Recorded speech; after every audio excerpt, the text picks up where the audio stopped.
जय हिंद दोस्तों विश्व में सबसे अधिक जनसंख्या वाला देश भारत। जी हाँ, भारत अब विश्व में सबसे अधिक जनसंख्या वाला देश हो गया है और हमारी आज की आबादी 136 करोड़ से भी अधिक हो गई है। फिर भी सबसे आश्चर्य की बात यह है कि हम लोग लगातार टेक्नोलॉजी में नए नए कदम उठाते चले जा रहे हैं, जिसके कारण विश्व में कई सारे देशों से हम लोग आगे बढ़ते चले जा रहे हैं और निश्चित तौर पर अगले कुछ वर्षों में हम लोग एक डेवलप कंट्री के तौर पर जाने जाएंगे। दोस्तों, मोबाइल फोन की उपलब्धता, इंटरनेट की सेवाएं और हमारा यूपीआई ट्रांजेक्शन आज इतना सफल है कि विश्व में हर कोई देश इसको देख रहा है और भारत अब फोन मैन्युफैक्चरिंग करने वाले देशों के भी लिस्ट में सबसे आगे है। दोस्तों, आज इस वीडियो में आईटी इंडस्ट्रीज के बारे में बात करेंगे, जिसको हम लोग इंफॉर्मेशन टेक्नोलॉजी कहते हैं, कि कैसे 1991 में 0.4% जीडीपी में योगदान करने वाली आईटी इंडस्ट्री आज 8% का योगदान दे रही है और जो नए नए स्टार्टअप उसमें भारत में स्टार्ट हो रहे हैं उसमें भी भारत के आईटी इंडस्ट्रीज का 12% का योगदान है। तो आज इन सब के बारे में इस छोटे से वीडियो में बात करेंगे। दुनिया की शीर्ष 10 आईटी कंपनियों में 4 भारतीय कंपनियां शामिल हैं, जिसमें टीसीएस, इन्फोसिस, एचसीएल और विप्रो है।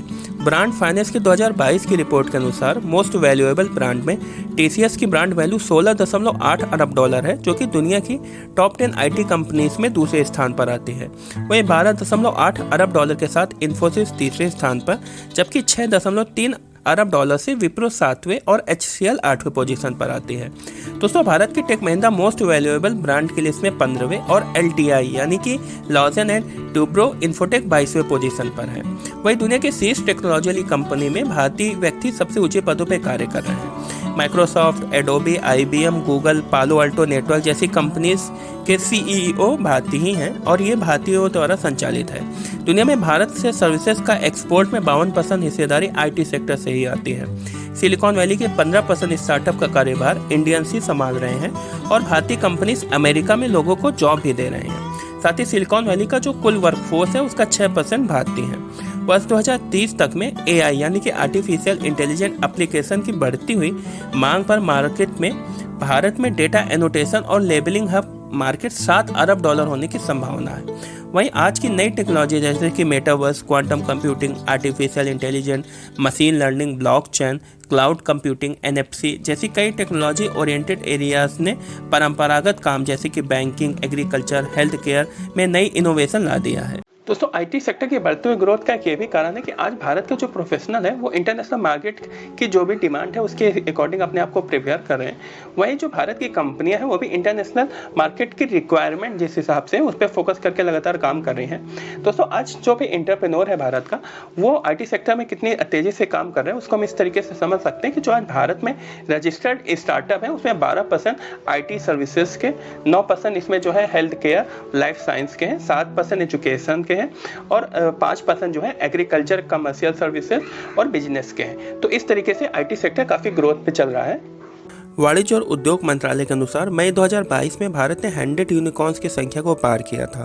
वहीं नेस्कॉम के अनुसार वर्ष 2025 तक देश में 200 यूनिकॉर्न्स होने की बात कही गई है। आईटी सेक्टर एक ऐसी फील्ड है जहां फीमेल एम्प्लॉयमेंट में तेजी से ग्रोथ अन्य सेक्टर की कंपेयर में देखने को मिलती है। हाल ही के वर्षों में महिलाओं ने अपने लगातार स्किल डेवलपमेंट और नॉलेज इंप्रूवमेंट के दम पर आईटी सेक्टर में एक अच्छी पकड़ बनाई है और हर एक सेक्टर जैसे कि AI, quantum computing, machine learning या अन्य सेक्टर में भी लगातार इंप्रूवमेंट करके दिखाया है। खास बात यह है कि भारत में इंटरनेट के इस नए दौर में स्टार्टअप अधिक तेजी से देखने को मिल रहा है। जहां शुरुआती दौर में 10,000 स्टार्टअप को 808 दिनों में मान्यता मिली थी, वहीं अभी के 10,000 स्टार्टअप केवल 156 दिनों में हमें देखने को मिल जाते हैं। एफडीआई यानी कि फॉरेन डायरेक्ट इन्वेस्टमेंट भी आने से आईटी सेक्टर की ग्रोथ में इंप्रूवमेंट हमें देखने को मिल रहा है, जिसके कारण बड़ी बड़ी कंपनीज के साथ प्रोफेशनल काम करके कॉन्टिन्यूसली अपने आप को इम्प्रूव कर रहे हैं और अपनी स्किल को भी इन्हेंस कर रहे हैं। दोस्तों, किसी भी इंडस्ट्री में कॉन्टिन्यूसली आगे बढ़ने के लिए हमें उस इंडस्ट्री के संबंधित नॉलेज को और रिलेटेड इक्विपमेंट में लगातार काम करने की जरूरत पड़ती है। आईटी सेक्टर में हार्डवेयर और सॉफ्टवेयर से रिलेटेड चीज़ों को लगातार एक्सप्लोर करने की ज़रूरत है। सेमीकंडक्टर टेक्नोलॉजी में हम लगातार काम कर रहे हैं और हमें इस पर आगे भी लगातार काम करने की ज़रूरत है। सेमीकंडक्टर इंटीग्रेटेड चिप सिलिकॉन से बनाई जाती है। अगर हम चिप मैन्युफैक्चरिंग, चिप फैब्रिकेशन और डिजाइन में आगे बढ़ते हैं तो ये बहुत ही महत्वपूर्ण कदम होगा। साथ ही साइबर सिक्योरिटी की समस्या भी टेक्नोलॉजी के इम्प्रूवमेंट के साथ लगातार बढ़ती है। वर्ष 2020 में भारत की जो साइबर अटैक थे वो लगभग 13 लाख उसके मामले आए थे। चाहे अकेले काम करने वाला प्रोफेशनल हो या फिर कॉर्पोरेट हाउस, साइबर सिक्योरिटी सबके लिए एक महत्वपूर्ण कंसर्न है। लेकिन समय के साथ साथ इंडस्ट्रीज में लगातार जो काम हो रहा है वो समस्याओं को सुलझाने के साथ साथ उन समस्याओं को अवसर में परिवर्तन करने का भी काम कर रहे हैं। दोस्तों, भविष्य में IT इंडस्ट्रीज की परिकल्पना के बारे में अगर आप कुछ कहना चाहते हैं तो प्लीज़ कमेंट बॉक्स में बताइएगा।